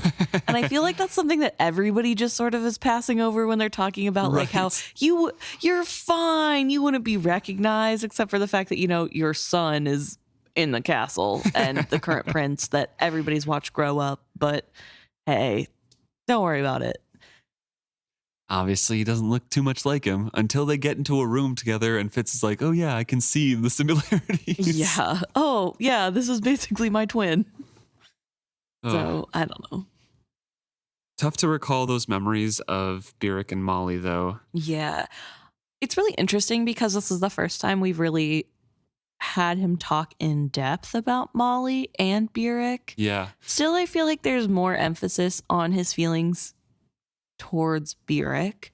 I think there's like a stronger sense of loss and longing for that father-like figure that he had. And there is the loss of Molly, and he still has feelings for Molly. But I feel as though you can still tell that he has given away so much into the stone dragon from her and their relationship together because it isn't the thing that overshadows everything else. It's more of like what, because it was twofold in there. It's seeing, I wanted Molly and what she represented, right? It's like that longing for what could be, not what was lost, if that makes sense. Yeah, I don't know. There is a bit of feeling in there, and with him being an unreliable narrator, he's not telling us the depth of his feelings because as he's staring out over the ocean saying this, he says he can't see the ocean anymore because of his tears. Like he is feeling deeply about this. And he is like actively crying while telling this story. But to him, when you're reading it without the interjections of my eyes are suddenly filled with tears and all that, you wouldn't know. You wouldn't know that he's having a strong reaction to it because he's just saying it so matter-of-factly. Just what happened? This is where he went. This is what happened. So I don't know. It's sort of that disconnect there. Yeah. Thank you so much for tuning in this week. Hope you enjoyed this chapter. If you have thoughts about it, please let us know. It is fitzhappy@gmail.com, or message us or comment on any of our posts on social medias. We have Facebook, Reddit, YouTube, Instagram, Blue Sky, Threads. All it is Fitzhappy. You can find us on any one of those platforms. Don't forget to rate and review us on your favorite podcast platform and tell your friends about the series so they can read it too. Yeah, we always enjoy hearing from you, and we can't wait to talk to you next week.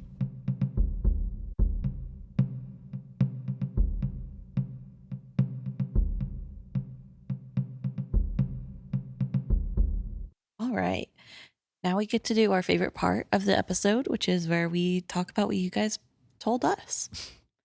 And we're going to start first with some Facebook messages from, or I guess replies from Ellen. And the first one being on episode 254, which is The Quiet Years. So this is the happy, easy chapter, Yep. I believe. And Ellen says that after talking about Luke's comment with Beloved's vulnerability turning into the sort of Beloved going into The Fool. and how when there's that vulnerability there, they put up a shield, that rereading this sort of story and having the Fool fit so seamlessly into Fitz's life feels once again like sort of a coping mechanism where they're doing it on purpose as protection because they are trying to keep themselves private and non-vulnerable. And so Right. like potentially it's not just a sweet little, of course they fit together so well, but it's a calculated thing that Beloved is doing as sort of like a safety precaution. And Ellen says it makes them a bit sad. Yeah. Which, like, oh man, I didn't think of that aspect of it. And I truly want to believe that Beloved just kind of fits into the life there, because Beloved feels like kind of that person, you know? They're unobtrusive. They are aware of privacy of individuals, and especially those that they care about. So I feel like they would kind of just fit in and adapt to whatever routine. Yeah. I don't know. I mean, I guess in part it's probably a little bit of an act, in so to speak. We're all acting in all of our lives, though, you know? Yeah, but I feel no more so than when somebody you love is staying with you and you do whatever they're doing because you want to spend time with them, not because that's like you're scared of them to know what you would do with if they weren't fitting in or whatever. It's more just like a polite, like, oh, I'm in your space, like I'm gonna do whatever you want to do, it doesn't matter. I think of it more that way, I guess. You're washing dishes, I'll help you, you know? Yeah. I don't know, but I hope that's the case. And then Ellen also brought up on 256. Yes. On episode, like the last episode, or Old Blood, when Fitz is talking about his trip with Black Rolf and Holly, that Ellen is caught up now, but not reading along with this trilogy.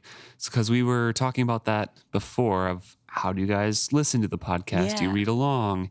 And Ellen says they really appreciate us going over the chapters in such detail and the synopses, because they're not reading along this time. So it's really easy to kind of catch up and catch the beats and know what's happening each chapter. So appreciate that feedback. Yes, it's really nice to hear. Thank you, Ellen. We also got a comment on Instagram, and it is from listener Toniella, who has written in to say, Night Eyes had long been ready to die and endured for Fitz's sake, but when the Fool arrived, he realized Fitz would not be left alone, and so he chose to accept his end and let go. Yet, as always, Fitz the Catalyst altered the course of fate. And I thought this was a really interesting take on why Night Eyes didn't want to be saved by Fitz, and not really an angle we've talked about. But I think there definitely could be some truth to him realizing that it'll be fine because Fitz won't be alone if he leaves now. Yeah. Yeah, a little bit there, which is also another sad thing to think about. Yeah. But also, I didn't quite get that from Night Eyes' demeanor in that chapter, where he was like talking about how they're going to end and everything, and he seemed kind of fatalistic. It didn't feel like he was waiting on his death or anticipating it anytime soon. Well, not quite anticipating it soon. I think he was kind of like looking forward at it more than Fitz was, but I feel like Night Eyes wasn't waiting for it and didn't go out to seek it or anything, or felt it coming and ran away. I felt it was more like that was a conversation, and then coincidentally, he started dying later on. The whole chapter feels a little bit weird to me because I feel like that about the conversation with Fitz, and then like it coincidentally starts to happen as like an Yeah. accident. It just feels a little bit narratively odd and quick to me. Yeah. But yeah, I don't know. It is it is something, it is sad to think about. Like, yeah, maybe he did feel okay to run away and leave Fitz alone, with Beloved, because he wouldn't be alone. Right. I don't know. I think, well, I don't think the running away part, like after the conversation, was because he knew he was going to die. I think it's like whenever Fitz came to him and he was choking and then his heart started failing, he Trying to push him pushes, away. yeah, Yeah. he's pushing Fitz away because, first of all, that feels very Night Eyes anyway to me. Like, I feel like he's very accepting of when it's my time, it's my time. But then also, he knows that Fitz is going to be fine because he's not alone. He may have been less reserved about it if Fool wasn't there and also Hap was still gone, in my Yeah, opinion. True. So I don't know. So I like it. But it also did make me think about how sort of that whole chapter in general, there's the talk about how in the Old Blood, Black Rolf was really worried. I guess it's the next chapter, actually. But Black Rolf is really worried about Fitz and Night Eyes going together to escape death. And I found it really interesting that in the moment when the death is finally at their door, instead of one escaping into the other to live longer, it was Fitz jumping after Night Eyes Yeah. to keep him alive. It wasn't sort of a preservation of life happening there. It was more, you can't die, panic. Yeah. So, yeah. Thanks for that comment. We also had a message on Instagram from Peculiar Ponies. Yes. And they wrote in to talk about how it's sensible for Fitz to go by Tom in the Old Blood town. And this is because they don't think people would go running to someone to out him otherwise. But a lot of those people might tell if they get in a position where spilling those truths may save them or their loved ones. It isn't more than a story to them. Why keep the great secret when it might cause them a lot of trouble? They're already hiding part of their own identity, and they don't need more secrets to hold. So I think it's both sensible and survival sense, and a bit kind to the community not to tell, since they can honestly hide behind their ignorance this way. And yeah, that's a nice way to put it too. Of just like him sticking to Tom, like Black Rolf, drop it. I am Tom Badgerlock. I am not Fitz. It just relieves some of the burden on the Old Blood community there of having that secret or that knowledge. But at the same time, it's once again Fitz just being like, I have to bear it all myself. That man is dead, Yeah, I feel as though Fitz isn't necessarily doing it for the safety of others, though. I mean, Right, yeah. love it's that just- that's an yeah. unconscious thing that he can also add to that. But it felt like he just really doesn't trust them. And I didn't get that sense either, but yeah, sorry, continue. sorry, it doesn't trust them with his secret. And he like just can't have anybody knowing that Fitz Chivalry is alive. And so I don't know.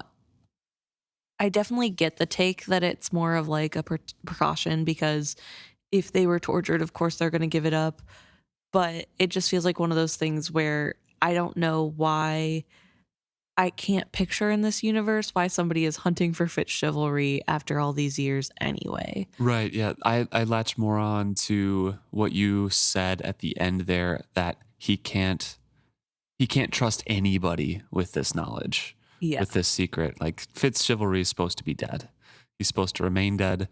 any hint of this whisper will possibly get back to his loved ones who he is dead to, and he does not want to hurt anybody and thinks he should remain dead as Fitz. But it is a very nice take on that, and it is a fun fan canon for sure. Head canon. So thank you, Peculiar Ponies. And then we also got a really interesting email from Degenhart, who, to piggyback off that conversation, also was talking about Fitz's mistrust of the old blood. And says his compulsive secretiveness is annoying. Yes. The old who would the old blood community tell of Fitz chivalry Farseer, and why? What would they gain from that? Nothing, I think. Quite the contrary. They would only harden the rumor of his frightening wit powers and thus harm themselves. And that's kind of where I'm at with this discussion, that it isn't good. Even if they were to go blabbing, it doesn't look good for the community. And especially what we know of Black Rolf's belief of using your animal to hold on to life. I don't think the people in this little tiny community would appreciate that happening for Fitz to be able to have survived. And granted, not very many people were really around when Fitz died. And I mean, like, it's hard because you could chalk it up to rumor that he actually died, and maybe he just escaped and they couldn't find him, so they said he died. Like, that's, if I was Chade trying to bring Fitz back to the castle, that would be the lie I would be going with. I'd be killing all the guards that were Regal's guards who saw him die, and whatever, like, or just like play into the whole, like, he faked his own death or something. But I don't know, it just feels dangerous, especially at a time when the wit are so reviled already. Yeah, you don't really want to attach yourself to another bastard prince that misused it. misused his wit in a scary way. Yeah, no, agree with that. Degenhart has also more comments in general about the episodes, and one was just an aside that Rolf makes his blood boil every time he reads it because he relates to those bad teachers in his life. Agree, like, hearing about Rolf's teaching methods is infuriating. Yeah, and Degenhart really phrases it well. It's the anger and assumption that you're being ignorant, or your ignorance is a purposeful sort of slight against the teacher, that you're just doing it to be unruly and not because you might not know a thing. And so that's like a really annoying thing. And I think probably most people have had a teacher like that. And it is really annoying when you feel like you can't catch a break, because if you don't know, then you get in trouble. And if you do know, you don't know it well enough. And so it just really makes the learning process a lot less enjoyable. Another thing that Degenhart mentions here is that Buckkeep is a keep, not a palace. Sorry, Yes, Emma. I keep calling it a palace. I'm so sorry. And honestly, I don't really know the difference between a palace and a keep, but I keep calling it a palace because the monarchy lives there. And so I just assume that makes it a palace, but apparently I'm wrong. Keep is going to have more military fortifications and probably be less grand and more square stone blocky. Yeah, which is how Buckkeep is described, especially in Fitz's youth, as Degenhart points out. So I am in the wrong, I will admit, and I will try really hard not to refer to it as a palace anymore, but no promises, so I'm sorry in advance. The other half of Degenhart's email here, though, is something that other people have chimed in about as well, and that's our discussion on addiction and Fitz's possible addiction to elfbark. And I've had a few people comment about my opinions, saying, like, I don't think I had the full grasp on everything, because I was kind of arguing that, like, I don't think Fitz is addicted to elfbark. He just uses it immediately after skilling, and it's kind of sporadic. It's not like a regular use. Yeah. And multiple people have chimed in saying that that doesn't make it not a habit or make it not an addiction. Yeah. It is a habit in and of itself if he uses it immediately after skill. So what Degenhart says here is that he is on Emma's side, that the urge to use elfbark after skilling is part of the skilling addiction, and it goes hand in hand with that.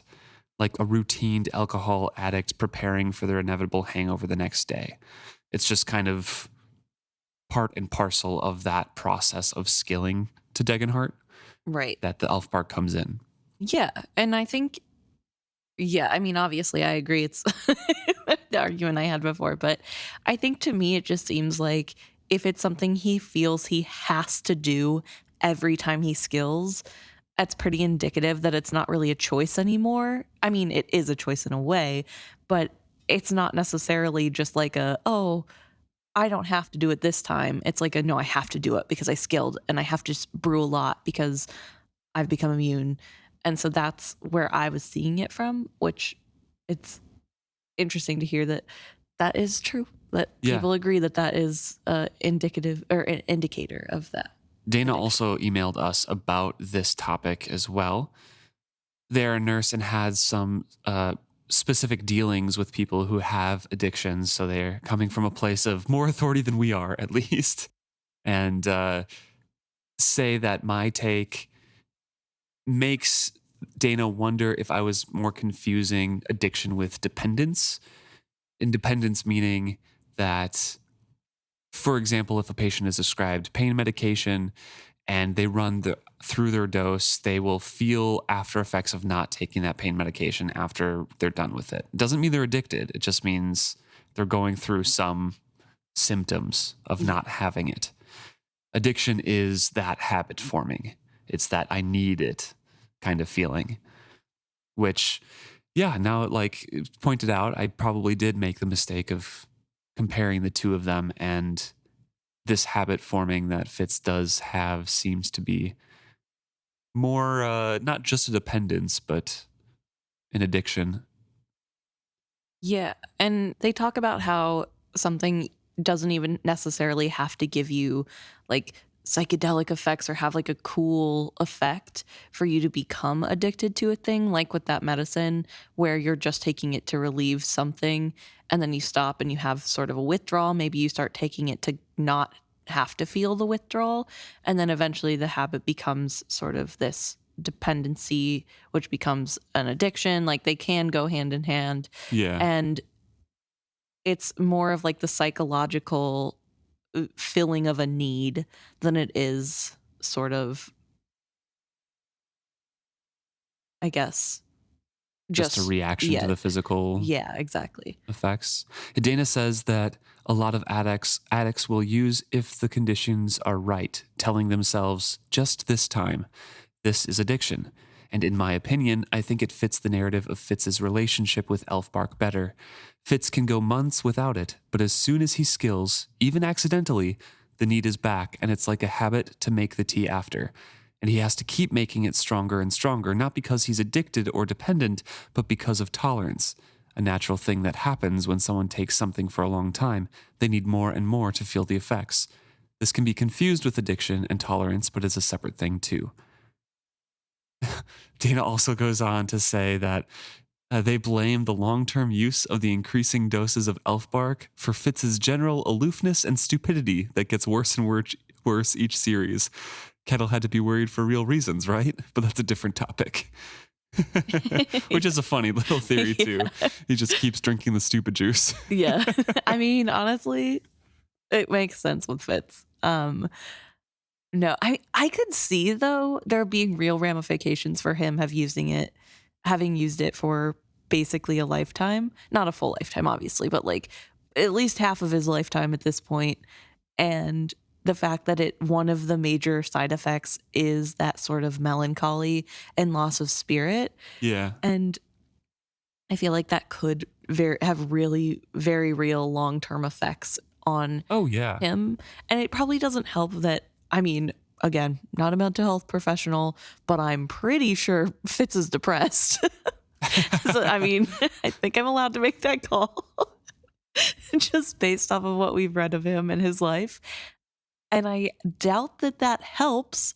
That's like, in my mind, elfbark almost feels like a depressed person taking a depressant on purpose regularly. Right. Opposite of an antidepressant. Mm-hmm. But I don't know. So I feel like it could be real. I like the theory that it's not really Fitz's fault. It's the dumb juice he keeps drinking. Well, it's still Fitz's fault, but I mean, yeah, there are choices being made, but who knows? So thank you, Dana, for writing in with that experience to help us talk about that. Also, thank you for the kind words in the email. And Dana does leave off the email with, if you make it this far, so cool that Emma is reading Wheel of Time. Wondering how far she is in the series now. I'm on book 11, Knife of Dreams. First read through. I'm on book 5, The Fires of Heaven. Yes. So you had to look I'm at your literally book cover. looking at it right now, so I would not have known that off the top of my head. But yeah, I'm enjoying it though. So thank you, Dana. Yeah, thank you, Dana. We also had an email from Anna, and I'm sorry there was something wrong. It got cut off. I think something wrong with the email in general, but we'll get through most of the email and then let you know the part where it gets cut off. So write in again if we forgot anything from the message or lost anything in the message. Let us know what's going on, Anna. But yeah, Anna confirms that Night Eyes does die this book.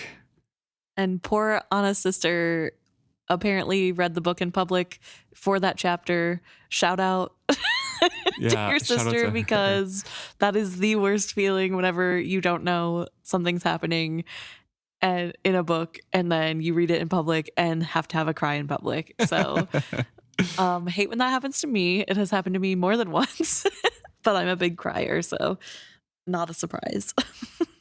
But Anna also really, even though it's a tragic chapter and event, it leads to one of Anna's favorite moments, and that's when Fitz can't believe that anyone could share his grief, and he is kind of raging through and spiraling down, and Kettricken meets him and shares in that grief, and it kind of brings a touchstone to that, and that's one of Anna's favorite moments in that book.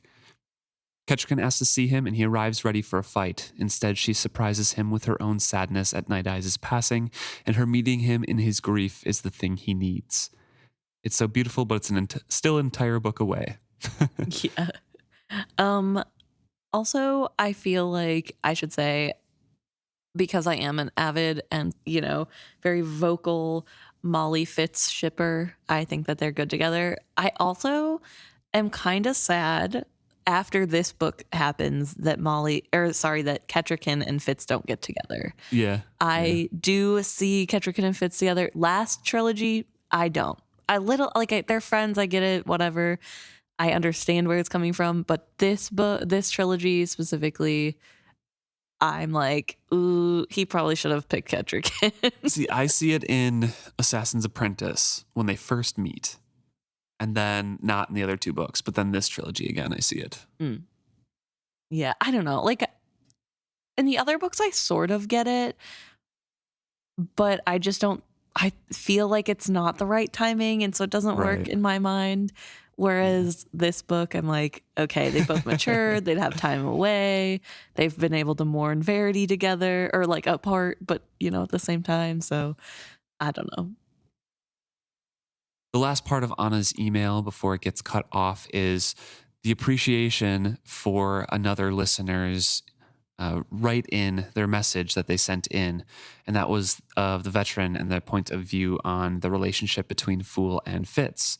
And just goes to show the appreciation that different points of views and different experiences in life can bring to a book and these discussions. So thank you for sharing all of your experiences, everyone, with us. Yeah, we always like hearing your opinions because, a lot of times they're different than ours. Yeah. A lot of different backgrounds of people listen, so they bring a lot of different things. And so it's always fun to hear about differences, but also get to see the book in a new light almost. It like gives it new life. You get to read something and be like, oh, but what if it was this way? What does that mean for the rest of the book? And I don't know, it's like a really fun, giant empathy exercise.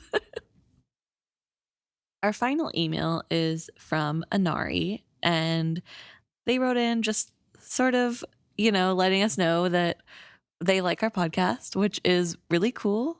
Always fun to hear. Always fun to hear. And they've listened to us a lot, which is really crazy I mean, it's always crazy to me that people listen to this at all for some reason.